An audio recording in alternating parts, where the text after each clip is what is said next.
Hi, my name is Deborah Fox, and I'm the Artistic Director of NYS Baroque in Ithaca and Syracuse, and of Pegasus Early Music in Rochester, New York. I'm so pleased to welcome you to our concert today. From a Hall of Mirrors, a concert of French Baroque music reflecting the glory and the virtuosity of the court at Versailles. Before we go further, I'd like to point out that, like all good videos these days, I have a cat in mine.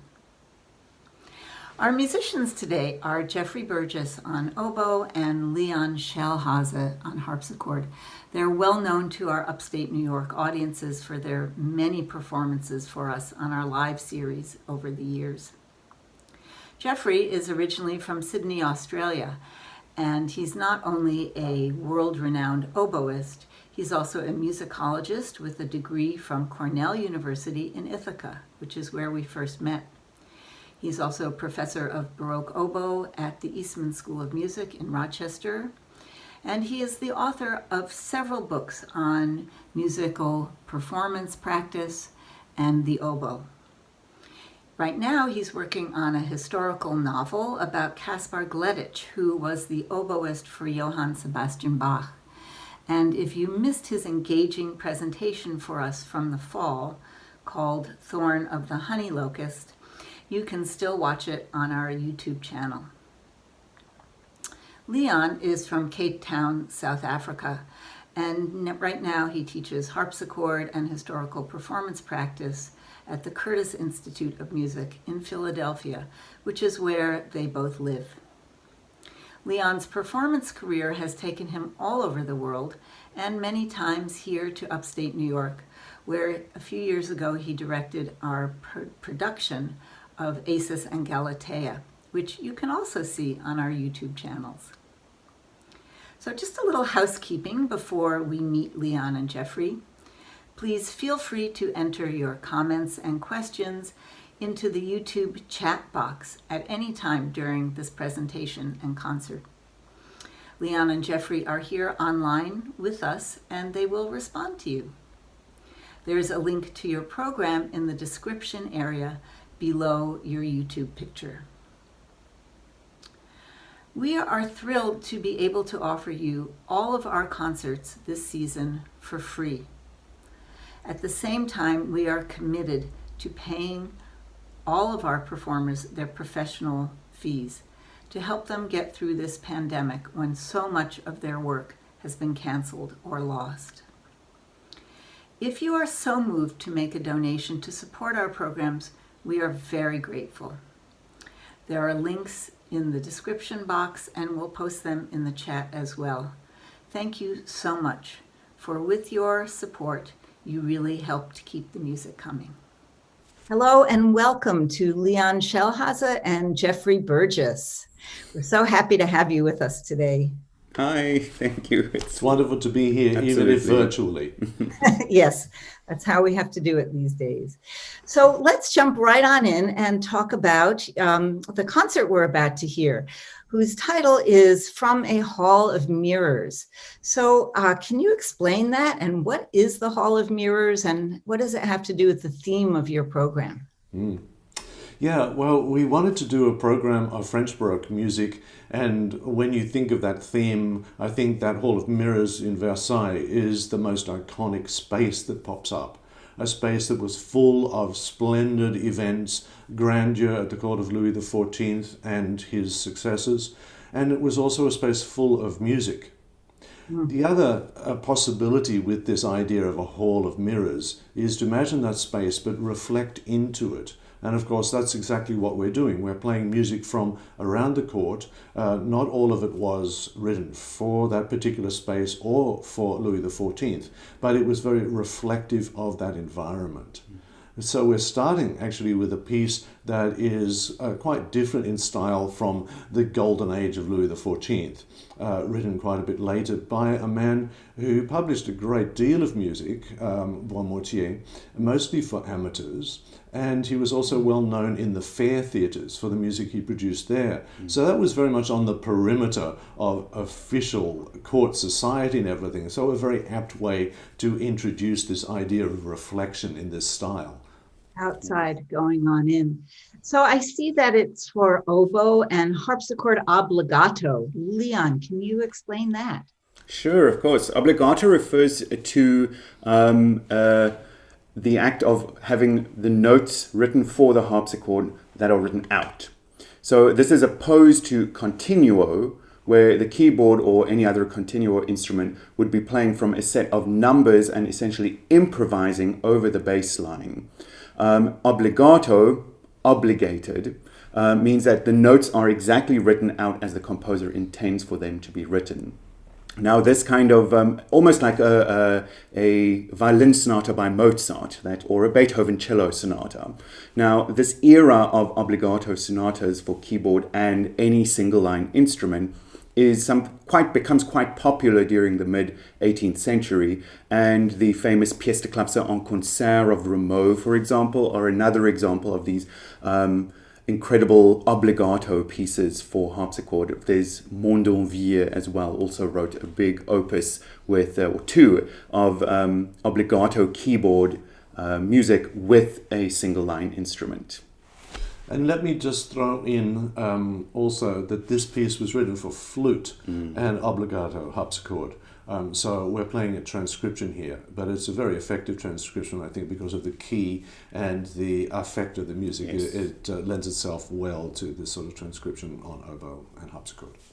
Great, thank you. Let's hear it now.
So the next piece then is actually two pieces combined by François Couperin.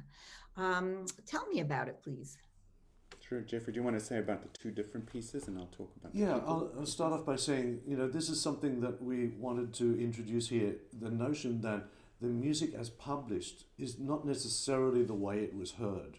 And that if you were at someone's salon, there might be entertainment by a keyboard player or any number of musicians that would put together a collection of pieces just sort of spontaneously in the flow of conversation, as it were. So that's why we introduced a couple of pieces here, also to break up the texture of the solo harpsichord and have the oboe with now continuo harpsichord on these two pieces of Couperin from an earlier set, interspersed with these later pieces. And Leon, why don't you tell us about those crazy titles on these pieces? Of course. I mean, other than the title being crazy, what most people notice usually about Francois Couperin's keyboard music is that it's so incredibly rich in ornamentation. And this particular order, just like all of them, is exactly the same. There's no exception. It's an incredible order of pieces. I'm only doing select ones out of them. I'm not doing the entire order. But those mystifying titles are something that we always notice, and they become more and more mystifying the later Couperin's pieces become. In the beginning, there would be just like an allemande or a sarabande or a dance, and then a few what we call character pieces coming in. And what we understand these character pieces to be, with these exotic names or titles, is that they are reflections on possible individuals at court at the time of writing, which again, of course, ties into our mirror theme that we have here, this reflective nature of not just the mood of the music, but the actual subject of the music is reflective. An example would be for the first two pieces that go together as a pair, the Les Vieux Seigneurs and the Jeunes Seigneurs. You have this very serious sarabande in the beginning of the old masters kind of being stoic about their ways in an old-fashioned kind of dance. And then we jump to the young masters who are tittering with each other, moaning and bitching and complaining and having attitudes. And you'll see me jump between keyboards a lot, also an immense amount of ornamentation, and also in a very new key signature of 2/4, which was not that often used, but is quite an exciting energy to the music. One of the best titles in the set that we have is the La Divine Babiche, which you must take note. It's quite a slow, plaintive piece, but we think that it is referring to a very particular individual who was female and rather corpulent, large, and had a lapdog that she had on her lap. That she would fawn over and, have inappropriate kind of social enactments with the dog. And it's so wonderful because he even gives a program, or not programmatic, but the tempo indication or the mood indication is voluptueusement. Wow. It just creates such a wonderful Baroque image, doesn't it? Yeah. And then, of course, to end the keyboard set is the magnificent Chaconne L'Amphibie, whose title is just like everything with Couperin. It has so many layers of meanings. He does indicate that it has to be in the style of a chaconne, but it is quite complicated what the meaning might be. We definitely think about amphibians, of course, frogs. That's a very shallow way of looking at it. We then have this notion of the court fop, who jumps, who basically is two-faced, who will jump, who will always present the best no matter what his allegiances are. And then, of course, there's also some new evidence coming up, which I wish I had more details on, but discussions of it meaning and referring to a mixed salad, just a mélange of things in one plate or one bowl, as it were. So all these layers of meanings to the Couperin title. So fabulous. So that's about all of those different styles sort of thrown together in a chaconne over the same ground bass. That's right. That's okay. right. Well, that makes sense.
So next we have some pieces for solo harpsichord that Leon will play for us by two Forquerays, Antoine and Jean-Baptiste. So is this a collaboration? Can you tell us about that? Of course. We have to go back a little bit and delve into the gamba world. The famous Marin Marais was said to be the saint of the viola da gamba, whereas Antoine Forqueray was said to be the devil of the viola da gamba. He was apparently an incredibly furiously intense mega player, as it were, and with an attitude to match. He did have a legacy, of course, for this characterizations of his own pieces, which are fiendishly difficult in their own right. And it is because of this reputation that years later, after his death, his son, Jean-Baptiste, decided to cash in on his dad's fame and transcribed of his gamba pieces for solo harpsichord and published them, and obviously did okay because of it. They're quite famous, and they've made themselves into the canon, as it were, of the harpsichord literature of the mid 18th century. You can tell that it's gamba music because it's incredibly low and loud and rich, which of course the French also favored when they wrote for the harpsichord anyway. The instruments sound really good over there. In the case of the three pieces I'm doing, also extrapolated from a larger suite. It's only the first piece that exists in gamba form that we know. The other two, the Duvaucel and the Chaconne, Morangy, that is thought to be just the son that wrote that, but also wrote gamba versions of it, saying that it's his dad. But we don't know that, we don't have it in his dad's hand to know that it's his dad that did it. So the gamba versions do exist. But we don't know if it's his dad. So you'll hear that it's an incredibly rich, dense sound, thick chords in the left hand, and I think the harpsichord, this particular harpsichord, also sounds rather splendid and perfect for this kind of literature.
So the last piece on our program is the 11th Sonata by Jean-Féry Rebel, who is such a colorful composer.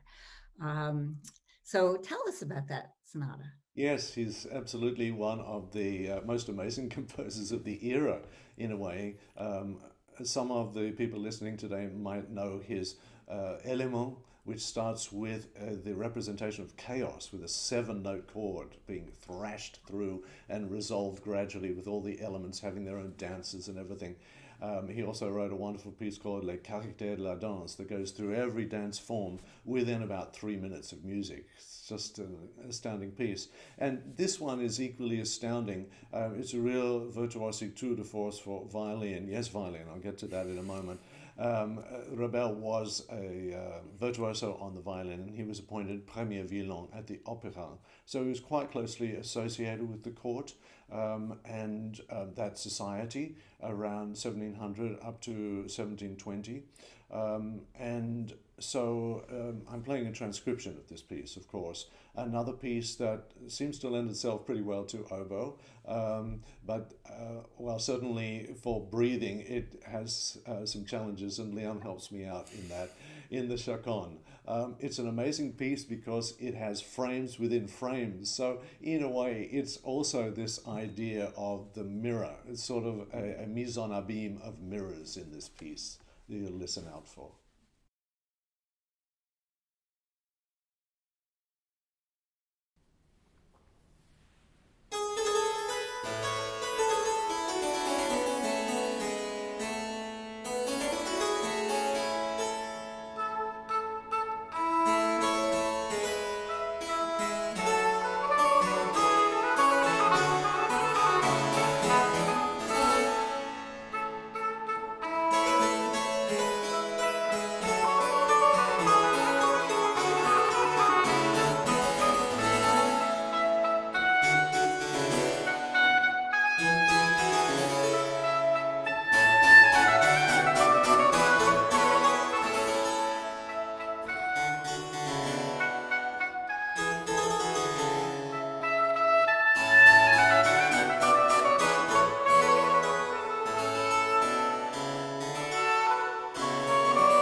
So thank you, Leon and Geoffrey, for this beautiful, thrilling concert.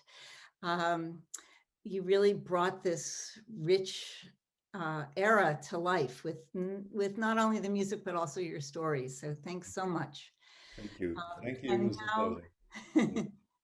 now for our audience, I just want to let you know that Geoffrey and Leon will be online with us right now if you have questions or comments through the YouTube chat. Yeah, wonderful. Thank Great. you. Thanks.